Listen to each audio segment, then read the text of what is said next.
إن الحمد لله نحمده ونستعينه ونستغفره ونعوذ بالله من شرور أنفسنا ومن سيئات أعمالنا من يهده الله فلا مضل له ومن يضلل فلا هادي له أشهد أن لا إله إلا الله وحده لا شريك له وأشهد أن محمدا عبده ورسوله. Ikhwan fillah, azakumullah, kita akan lanjutkan kajian kita dari Syarah Aqidah Ahlussunnah wal Jamaah, poin yang ke-40. Poin ke-40, iman kepada qadar, takdir baik dan buruk. Poin ke-40, halaman 336. Golongan yang selamat Ahlussunnah wal Jamaah beriman kepada qadar yang baik maupun buruk. Iman kepada qadar meliputi iman kepada setiap nas tentang qadar serta tingkatannya. Tidak ada seorang pun yang dapat menolak ketetapan Allah Azza wa Jal. Iman kepada qada dan qadar itu sebagaimana Nabi bersabda sallallahu alaihi wasallam, an tu'mina bil qadari khairihi wa syarri. Ketika Nabi ditanya oleh malaikat Jibril, ketika Nabi SAW ditanya oleh malaikat Jibril alaihi salatu wassalam tentang iman, apa itu iman? Nabi menjawab, an tu'mina billahi wa malaikatihi wa kutubihi wa rusulihi wal yaumil akhir wa tu'mina bil qadari khairihi wa syarri. Ini hadis sahih dari Bukhari dan Muslim. Nabi menyebutkan engkau beriman kepada Allah, kepada malaikat-malaikatnya, kepada kitab-kitabnya, kepada rasul-rasulnya, kepada hari akhir, dan iman kepada qadar baik dan buruk. Baik dan buruk. Iman kepada qadar memiliki 4 tingkatan. Yang pertama al-ilmu, yang kedua al-kitabah, yang ketiga al-masyiah, dan yang keempat al-khalq. Iman kepada qadar memiliki 4 tingkatan. Yang pertama al-ilmu, yaitu mengimani bahwa Allah dengan ilmunya yang merupakan sifatnya yang azali dan abadi.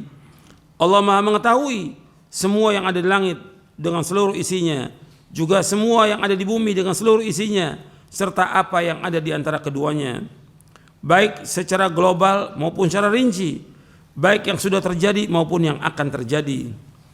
Allah Maha mengetahui tentang daun yang kering ataupun daun yang basah, biji-biji yang tumbuh dan lainnya.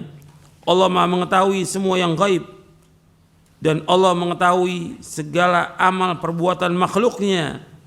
Allah mengetahui segala ihwal mereka, taat, maksiat, rezeki, ajal, bahagia, celaka dan lainnya. Jadi Allah mengetahui semuanya. Ilmunya Allah meliputi segala sesuatu.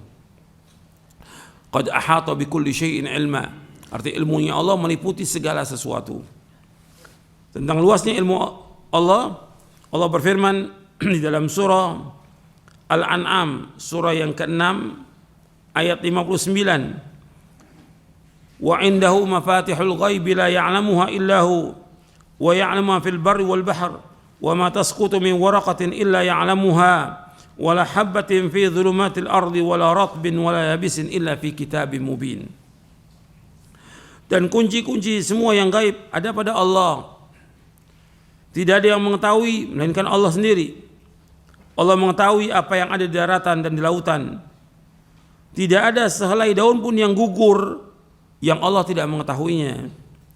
Tidak ada sebutir biji pun dalam kegelapan bumi, dan tidak pula sesuatu yang basah atau yang kering yang tidak tertulis dalam kitab yang nyata.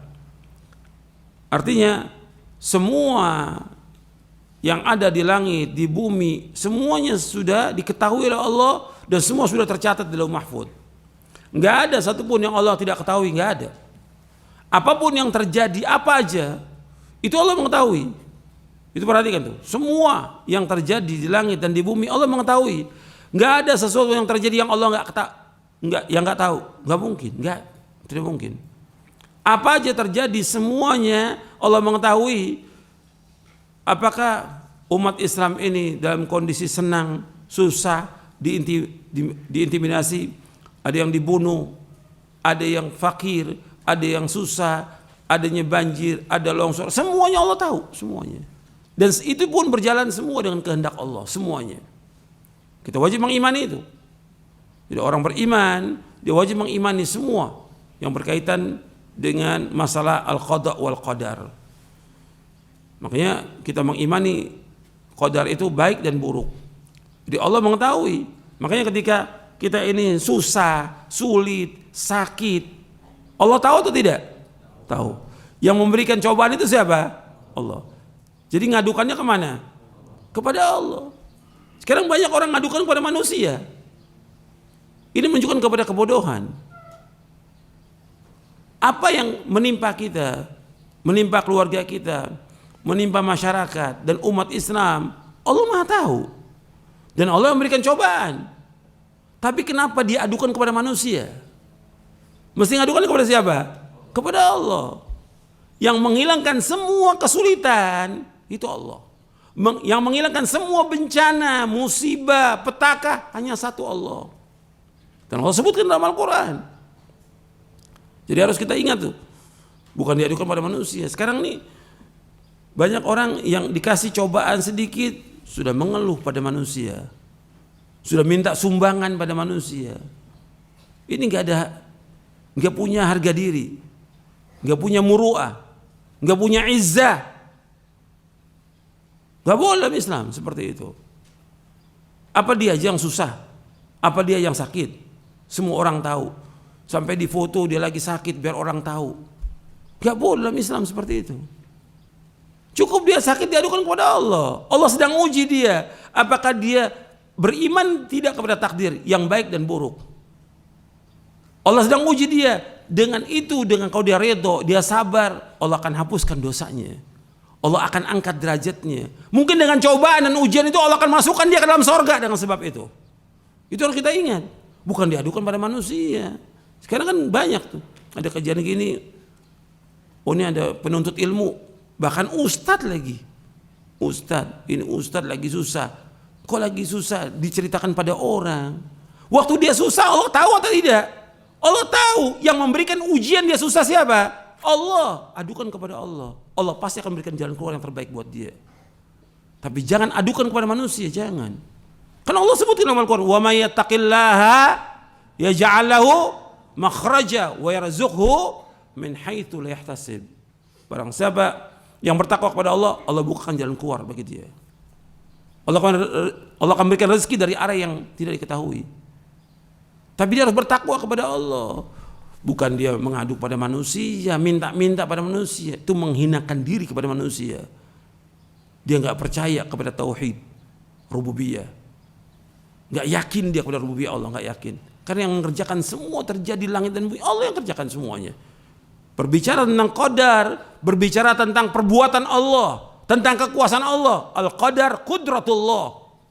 Qadar itu kekuasaan Allah. Kita wajib mengimani itu.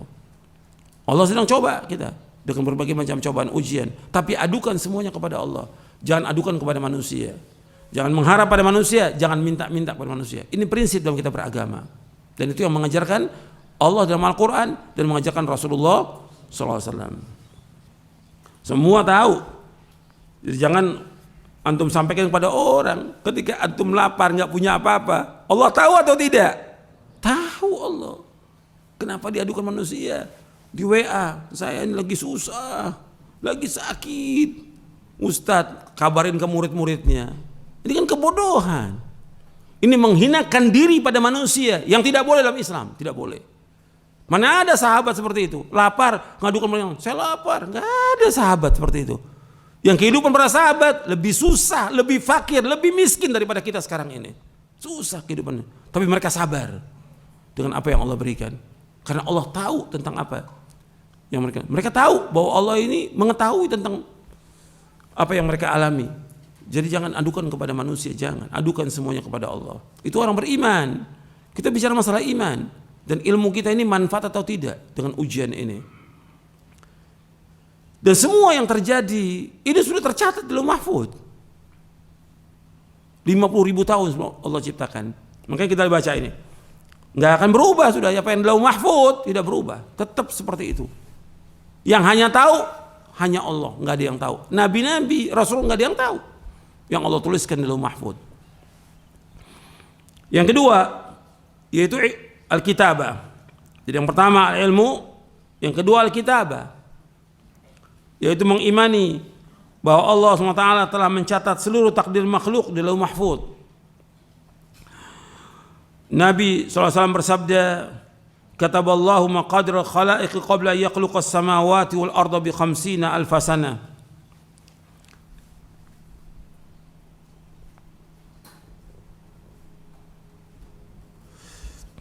Kataballahu maqadir al-khalaiq. Allah telah menulis, kata Rasulullah SAW, Allah telah mencatat seluruh takdir makhluk qabla yakhluqas samawati wal arda bi 50 alf sana. Allah telah mencatat seluruh takdir makhluk 50.000 tahun sebelum Allah menciptakan langit dan bumi. Hadis ini sahih, diriwayatkan oleh Imam Muslim, Tirmidzi, Ahmad, Abu Daud, At-Tayalisi dari sahabat Abdullah bin Amr bin As radhiyallahu anhuma. Nabi SAW juga bersabda, inna awwala ma khalaqallahu al-qalam. Qala uktub, qala rabbi wa madza aktub? Qala uktub maqadira kulli syai'in hatta taqum as-sa'ah. Nabi SAW bersabda, yang pertama kali Allah ciptakan adalah qalam, yaitu pena. Lalu Allah berfirman kepadanya, tulislah.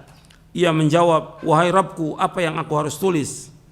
Allah berfirman, tulislah takdir segala sesuatu sampai terjadinya kiamat. Hadisnya sahih, riwayat Abu Daud, Tirmidzi, Ibnu Abi Asim kitab As-Sunnah, Al-Ajurra min Asy-Syari'ah, Ahmad dalam musnadnya, Abu Daud At-Talisi dari sahabat Ubadah bin Samit radhiyallahu an. Hadis ini sahih. Jadi suruh tulis tentang seluruh takdir makhluk. Jadi semua sudah tercatat ini. Apa yang terjadi, apa yang akan terjadi, enggak ada satupun yang terluput dari ilmunya Allah, dan enggak ada yang terluput dari apa yang Allah sudah catat di Lauh Mahfuz. Jadi kita sekarang ini yang kita lakukan ini semuanya sudah tercatat di Lauh Mahfuz, semuanya. Sampai manusia masuk surga, masuk neraka, Allah sudah catat semuanya lengkap. Tapi tidak ada sesuatu pun yang tahu. Gak ada. Malaikat-malaikat gak ada yang tahu. Hatta Rasulullah SAW juga tidak tahu. Apa yang Allah sudah catat di Lauh Mahfuz, tidak tahu. Jadi gak ada yang tahu seperti ini. Ini hanya Allah yang tahu. Ilmunya hanya Allah yang tahu. Allah berfirman dalam surah Al-Hajj ayat 70, alam ta'lam anna Allah ya'lamu ma fis sama'i wal ard, inna dzalika fi kitabin, inna dzalika 'ala Allah yasir. Tidaklah engkau tahu bahwa Allah mengetahui apa yang di langit dan di bumi? Sungguh yang demikian itu sudah terdapat dalam sebuah kitab, yaitu Lauh Mahfuz. Sesungguhnya yang demikian itu sangat mudah bagi Allah. Artinya Allah mengetahui semua yang di langit, semua yang di bumi, semuanya. Nggak ada satupun yang terluput.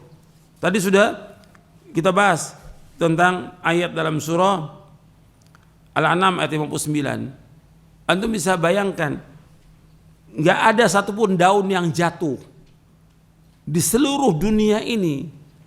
Melainkan Allah tahu daun yang jatuh, daun yang kering, daun yang basah, biji yang tumbuh, semua tahu. Jadi apa yang ada di langit, di bumi, di dalam lautan, semuanya Allah tahu. Nggak ada yang terluput dari ilmunya Allah. Nggak mungkin ada sesuatu yang Allah tidak ketahui, tidak mungkin.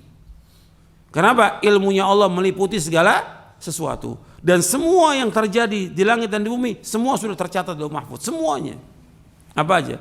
Seperti yang sekarang, terjadinya gempa, longsor, banjir, itu sudah tercatat 50.000 tahun sebelum Allah menciptakan langit dan bumi. Sudah tercatat semuanya. Gitu. Makanya itu harus kita ingat bahwa Allah Maha mengetahui semuanya. Semuanya tercatat Lauh Mahfuz. Enggak ada satupun yang terjadi yang tidak tercatat. Tidak mungkin, enggak mungkin. Semua sudah tercatat. Karena yang mengatakan demikian Allah dalam Al-Quran dan juga Rasulnya Sallallahu Alaihi Wasallam. Allah juga berfirman dalam surah Al-Hadid. Dalam surah Al-Hadid ayat 22, ma asaba min musibatin fil ardi wala fi anfusikum illa fi kitabin min qabli an nabra'aha inna dzalika 'ala Allah yasir. Likai la ta'saw ala ma fatakum wa la tafrahu ma atakum. Wallahu la yuhibbu kulla mukhtalin fakhur. Di surah Al-Hadid ayat 22, ayat 23. Saya tulis di situ ayat 22-nya. Tidaklah musibah, bencana yang menimpa di bumi dan yang menimpa dirimu sendiri, semuanya telah tertulis di Lauh Mahfuz. Itu dalam kitab, itu Lauh Mahfuz sebelum kami mewujudkannya. Inna dzalika la yasir, yang demikian itu mudah bagi Allah.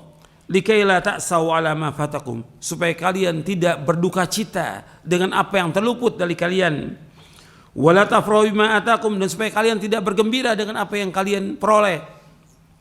Wallahu la yuhibbu kulla mukhtalin fakhur, sungguhnya Allah tidak menyukai orang-orang yang sombong dan angkuh. Artinya Allah sudah menciptakan semuanya dan Allah sudah takdirkan semuanya sebelum Allah menciptakannya. Dan itu mudah bagi Allah supaya manusia tidak bergembira dengan apa yang dia peroleh. Karena apa yang diperoleh, apa aja yang diperoleh, itu suatu waktu juga akan hilang. Pasti akan hilang dan lenyap. Dan juga tidak boleh dia berduka cita terhadap apa yang luput. Enggak boleh berduka cita dengan apa yang luput bagi dia. Apakah meninggalnya orang tua dia, anaknya, istrinya, suaminya, atau hartanya, atau dia bangkrut atau yang lainnya, jangan duka cita, karena Allah sudah takdirkan demikian. Dan apa yang Allah takdirkan buat kita itu yang terbaik buat kita.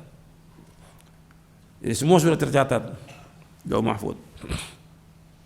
Oleh karena itu apa yang telah ditakdirkan menimpa manusia tidak akan meleset darinya, dan apa yang ditakdirkan tidak mengenai manusia maka tidak akan mengenainya. Sudah kering tinta pena itu dan sudah ditutup semua catatan. Ini dalam hadis yang sahih yang diriwayatkan oleh Imam Ahmad, Tirmidzi dan yang lainnya. Takdir ini mengikuti ilmunya Allah. Takdir ini mengikuti ilmunya Allah, baik secara global maupun rinci. Pertama, bahwa Allah Subhanahu wa taala telah mencatat dalam Lauh Mahfuz segala sesuatu yang dikehendakinya. Sedangkan apabila Allah menciptakan janin ketika mencapai 4 bulan, maka Allah SWT mengutus kepadanya seorang malaikat yang diperintahkan untuk mencatat 4 hal, yaitu tentang rezekinya, ajalnya, amalnya, serta celaka atau bahagia. Ini hadis sahih riwayat Bukhari dan Muslim.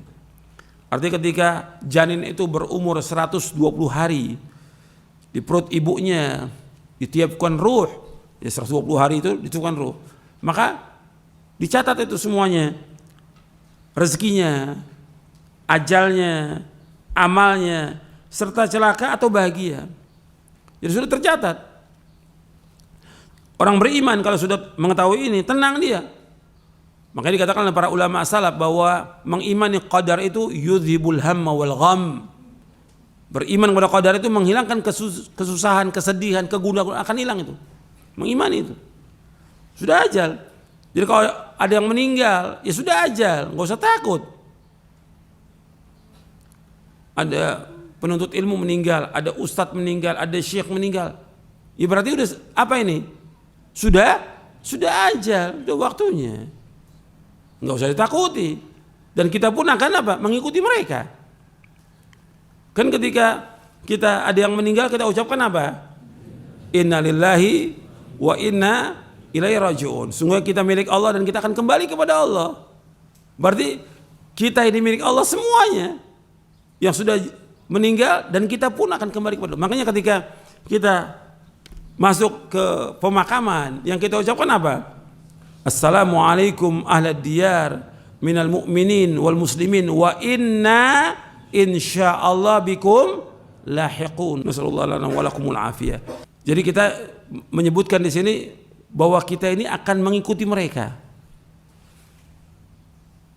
Lahiqun artinya kita akan nanti mengikuti mereka, sama seperti mereka. Mereka meninggal, kita akan juga sama, pasti, nggak mungkin enggak.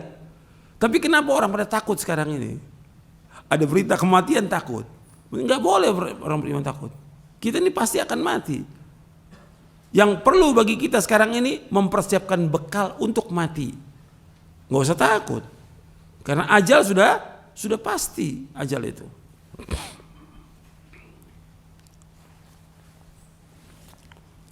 Jadi setelah kita menyebutkan bahwa kita ini akan kembali kepada Allah, bahwa kita akan ikut, kita minta kepada Allah, nasallallahu lana wa lakumul afiyah. Kita minta kepada Allah untuk kami dan kalian al-afiyah. Al-afiyah itu artinya diselamatkan dari azab, dari siksa, dari petaka. Kita minta kepada Allah. Nasallallahu lana wa lakumul afiyah. Kemudian selanjutnya, kemudian yang harus diketahui oleh setiap muslim bahwa kita wajib mengimani qada dan qadar yang baik dan buruk, manis dan pahit. Qada dan qadar merupakan rahasia Allah yang tidak diketahui oleh seorang pun dari makhluknya. Dan kewajiban kita adalah mengimani dan beramal sesuai dengan perintah Allah Subhanahu wa taala dan Rasulnya sallallahu alaihi wasallam. Jadi kita perhatikan bahwa qadar ini ada yang baik, ada yang buruk, manis dan pahit. Qada dan qadar merupakan rahasia Allah yang tidak diketahui oleh seorang pun dari makhluknya. Dan kewajiban kita adalah mengimani dan beramal sesuai dengan perintah Allah Subhanahu wa taala dan Rasulnya. Itu kewajiban kita. Makanya ketika ada seorang sahabat bertanya kepada Rasulullah, saya bacakan riwayatnya. Jadi seorang sahabat bertanya kepada Rasulullah sallallahu alaihi wa ala alihi wasallam. Hadisnya dari Jabir bin Abdullah radhiyallahu anhuma. Telah datang kepada Nabi SAW Suraqah bin Malik bin Ju'shum radhiyallahu an. Faqala, ia berkata, ya Rasulullah, bayyin lana dinana ka'anna khuliqna al-an fima al-amalul yawma afima jaffat bihil aqlam wa jarat bihil maqadir am fima yastaqbil. Qala la bal fima jaffat bihil aqlam wa jarat bihil maqadir.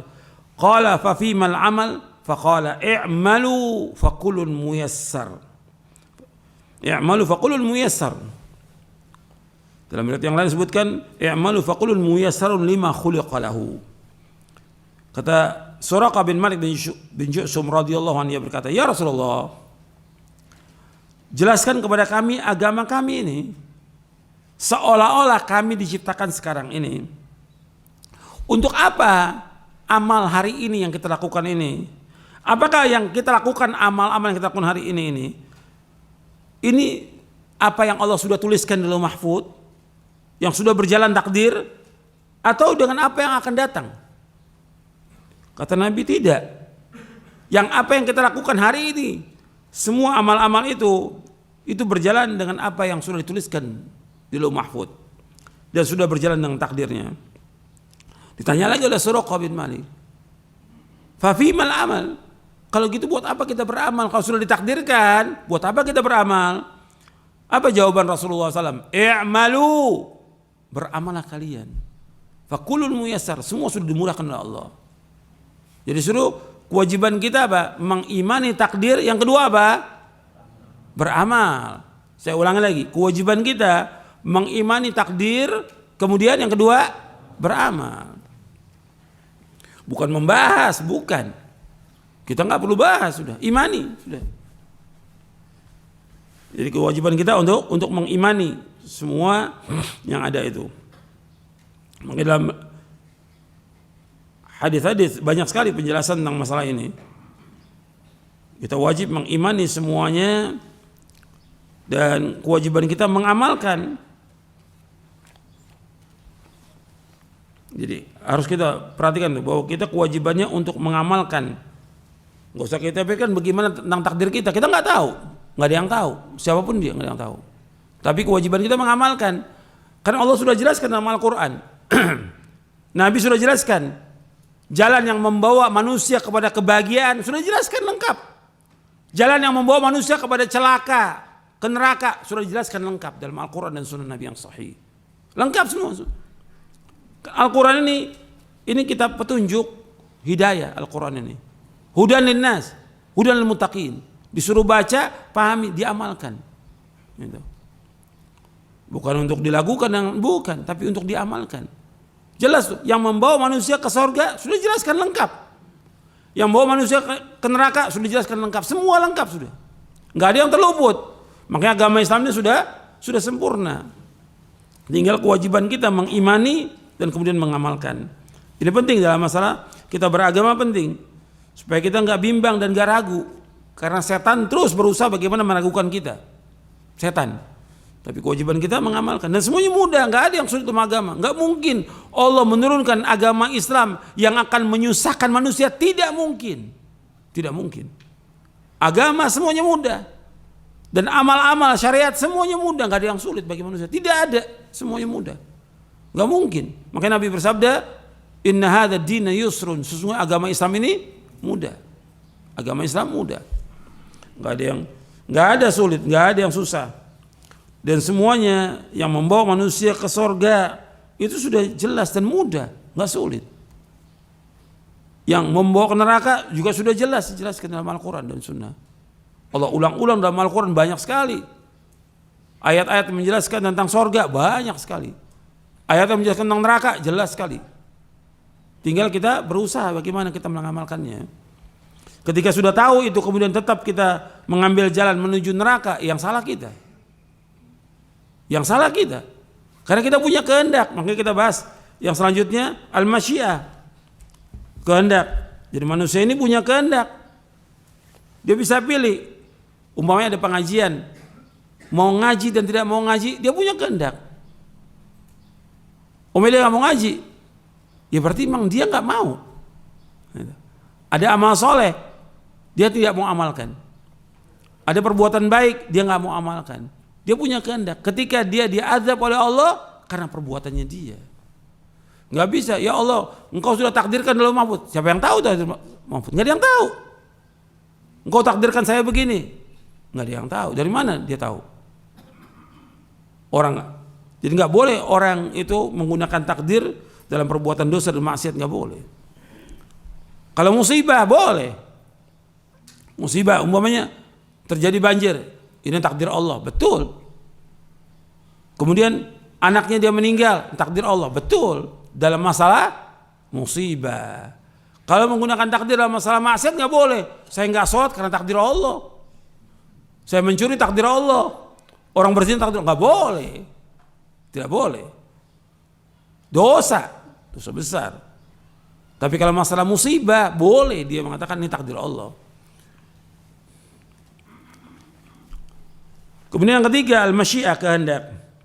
Itu bahwa apa yang Allah kehendaki pasti terjadi dan apa yang tidak dikehendakinya tidak akan terjadi. Semua gerak-gerik yang terjadi di langit dan di bumi hanyalah dengan kehendak Allah. Tidak ada sesuatu yang terjadi dalam kerajaannya apa yang tidak diinginkan oleh Allah. Artinya nggak mungkin ada terjadi di langit dan bumi yang Allah nggak kehendaki, nggak mungkin. Semua berjalan dengan kehendak Allah. Mengimani masyiah, kehendak Allah yang pasti terlaksana, dan kudrah kekuasaan Allah yang meliputi segala sesuatu.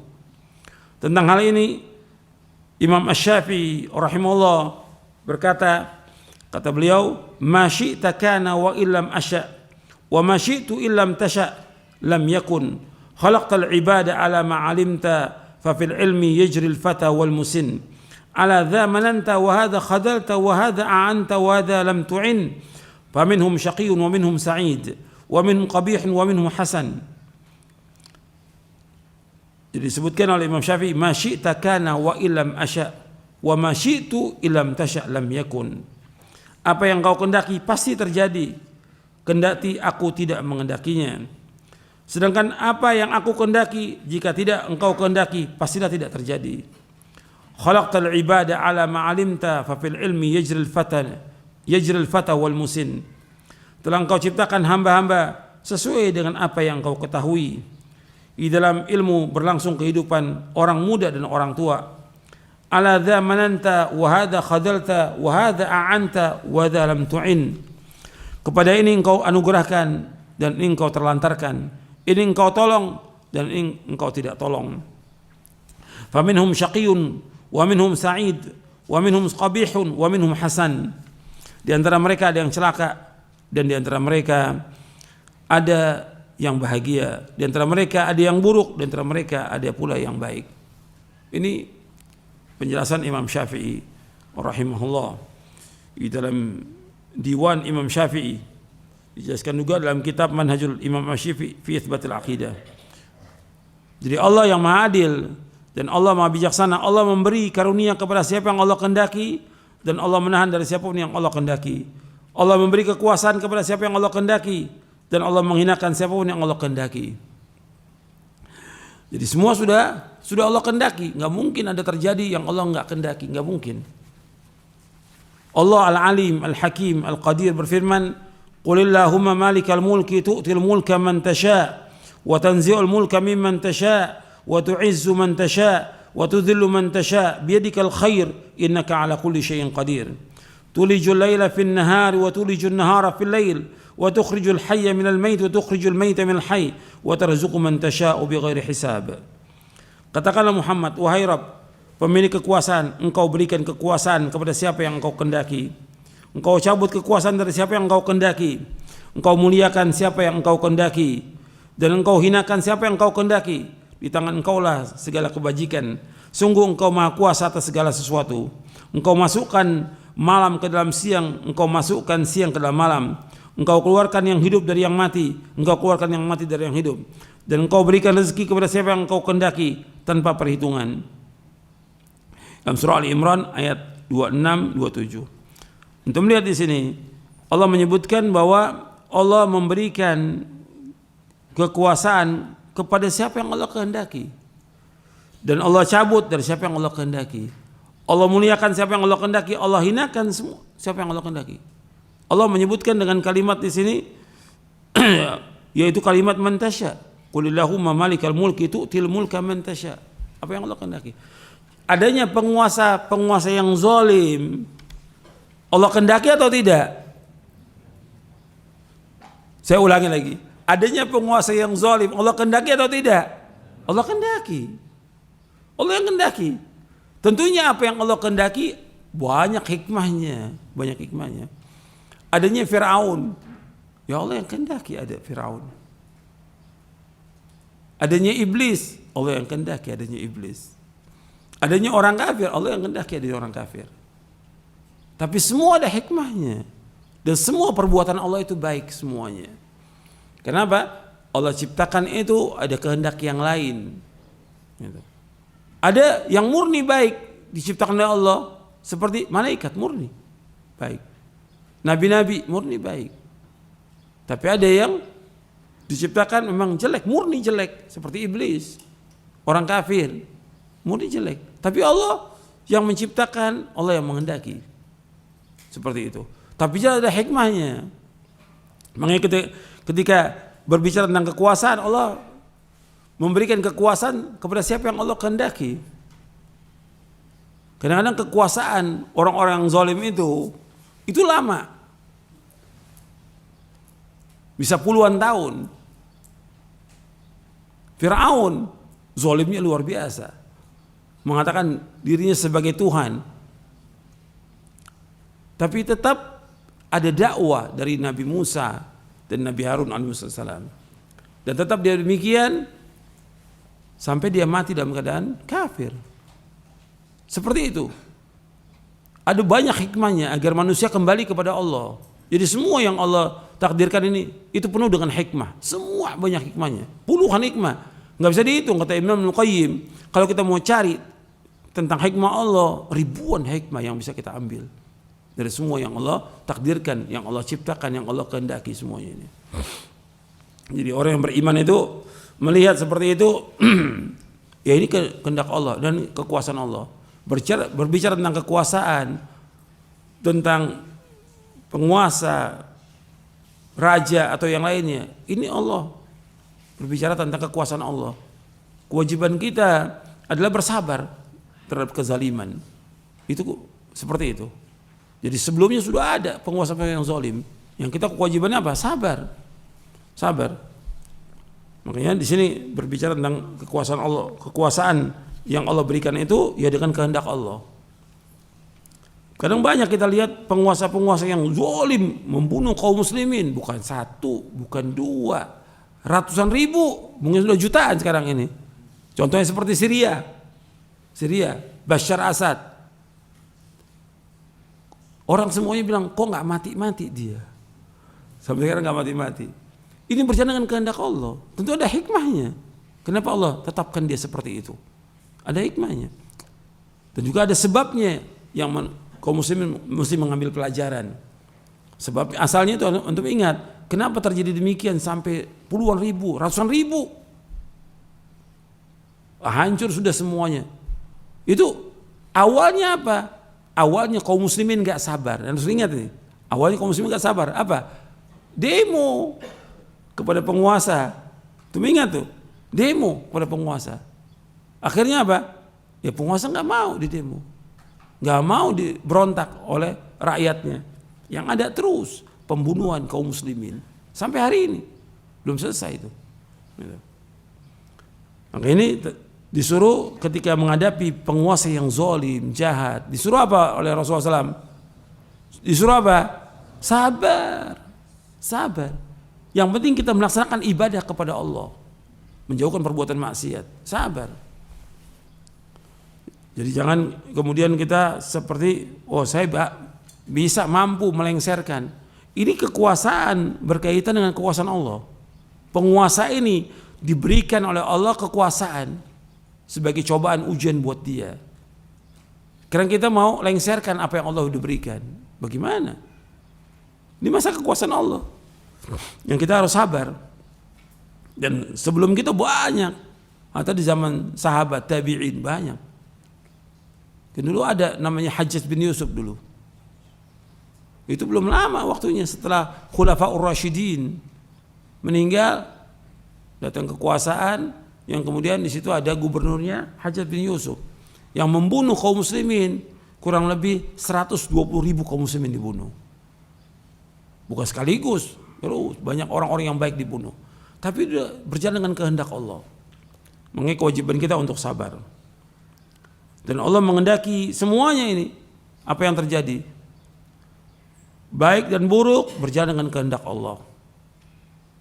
Kita orang kaya miskin berjalan dengan kehendak Allah. Orang dapat hidayah, petunjuk atau sesat berjalan dengan kehendak Allah. Makanya Allah berfirman dalam surah Yunus ayat 25, "Wallahu yad'u ila daris salam wa yahdi man yasha' ila siratim mustaqim." Allah menyeru manusia ke Darussalam, ke surga, dan memberikan petunjuk kepada orang yang Allah kehendaki ke jalan yang lurus. Jadi masalah hidayah, masalah kesesatan itu semua di tangan Allah. Allah yudillu man yasha wa yahdi man yasha. Allah sesatkan siapa yang Allah kehendaki dan Allah juga memberikan petunjuk kepada siapa yang Allah kehendaki. Ini berbicara tentang kekuasaan Allah. Perhatikan ya, manusia makhluk yang mengendaki Khalik. Allah penguasa, Allah pemilik langit dan bumi. Allah nggak boleh tanya tentang apa yang Allah perbuat, nggak boleh. La yus'alu amma yaf'alu wa hum yus'alun. Makanya dalam masalah qada dan qadar itu kita harus jauhkan 5 wa kaifa. Kenapa begini? Bagaimana kok bisa begini terjadi? Nggak boleh. Karena ini menentang takdir. Kewajiban kita mengimani sudah. Karena Allah sebagai penguasanya, Allah yang menghendaki demikian. Kewajiban kita untuk mengimani itu. Tapi yang harus kita ingat bahwa Allah punya kehendak. Manusia punya kehendak atau tidak? Punya kehendak. Manusia punya kehendak. Tapi apa yang dikehendaki oleh manusia tidak lepas dari kehendak Allah. Wa ma tasyauna illa ayyasha Allah Rabbul Alamin. Dan tidak kalian berkehendak melainkan apa yang dikehendaki oleh Allah Rabbul Alamin. Ya saya pikir sampai di sini dulu karena ini panjang pembahasannya. Perlu sedikit demi sedikit supaya paham, karena takutnya antum berat ini masalah takdir ini. Cuma yang pokok pada akhirnya semua ilmu itu mudah. Kewajiban kita yang paling pokok adalah mengimani dan mengamalkan. Itu penting dalam masalah takdir. Jangan nanya, kok kenapa begini, kok kenapa begini, yang nggak bisa dijawab. Kok kenapa Allah ciptakan ini, kok kenapa terjadi begini, Allah sudah kehendaki. Kita nggak berhak ngatur. Yang memiliki siapa? Allah. Kan manusia sekarang pengen jadi ngatur dia. Untuk urusan manusia aja, manusia ngatur. Ini urusan Allah aja manusia pengen ngatur. Apalagi urusan manusia. Kan nggak boleh. Kewajiban kita untuk mengimani dan mengamalkan. Semua dijelaskan dalam Al-Quran, semua dijelaskan dalam Sunnah Nabi. Tinggal kita amalkan, mudah, nggak sulit. Gitu. Kalau kita bertanya, nggak akan bisa. Makanya pertanyaan-pertanyaan itu nanti ada penjelasannya supaya juga antum paham sebelum timbul pertanyaan. Nanti ada pertanyaan lagi, masalah-masalah berkaitan dengan takdir. Antum lihat di halaman 346, halaman 346.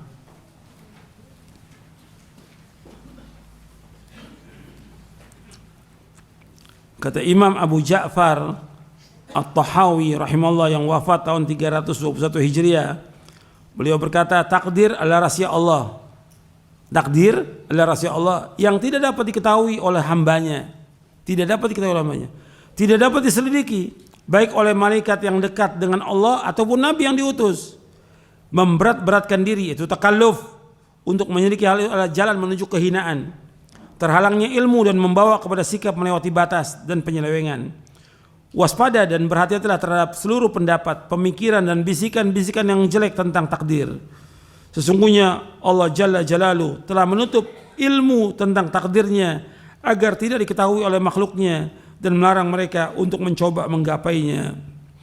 Allah berfirman, la yus'alu amma yaf'al wa hum yus'alun.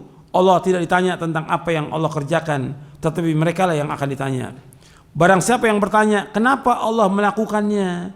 Kenapa Allah berbuat begini? Kenapa Allah buat begitu? Maka sungguh ia telah menolak hukum dari Al-Quran. Dan barang siapa yang menolak hukum dari Al-Quran, maka ia termasuk orang kafir. Dalam syarah akidah At-Tahawiyah. Makanya hati-hati. Kita jangan bertanya, kok kenapa begini, kenapa begini. Sudah, terima apa yang Allah yang kehendaki. Jadi ya, pemilik itu nggak ditanya sebagai gampang untuk ilustrasi yang gampang. Ya. Sekarang antum punya ayam 100. Antum punya ayam. Yang ini dipotong, yang ini nggak dipotong. Punya hak nggak tuh ayam? Kenapa saya dipotong? Kok ini nggak? Punya hak nggak tuh ayam nanya? Nggak punya hak. Atau yang punya kambing dia 10. Dipotong yang 2 dipelihara, yang 6 dibiarkan. Yang 2 yang dipotong, kok kenapa saya dipotong? Kok yang itu nggak dipotong? Punya hak nggak dia? Nggak punya hak. Itu supaya gampang, ya, supaya gampang. Ketika kita sebagai pemilik nggak berhak dia untuk menanyakan. Sekarang langit, bumi kita ini milik siapa? Milik Allah. Kan kita sudah mengatakan Inna lillahi wa inna ilaihi raji'un. Kita milik Allah dan kita akan kembali kepada Allah. Milik Allah. Kalau ini milik Allah, Allah punya kehendak kepada makhluknya apa yang Allah kehendaki. Gak perlu kita tanya. Kita kewajibannya untuk redho dengan apa yang Allah kehendaki. Tapi apa yang Allah kehendaki buat kita itu baik. Dan Allah tidak zalim pada hambanya. Ayat banyak dalam Al-Quran dan juga hadis Nabi. Allah gak pernah zalim pada hambanya. Terus kita ingat. Ya, sampai sini dulu kajian kita. Mudah-mudahan apa yang saya sampaikan bermanfaat untuk saya dan sekalian. Kurang lebihnya saya mohon maaf. Wassalamualaikum warahmatullahi wabarakatuh. Subhanakallahumma bihamdik, asyhadu an la ilaha illa anta astaghfiruka wa atubu ilaik. Assalamualaikum warahmatullahi wabarakatuh.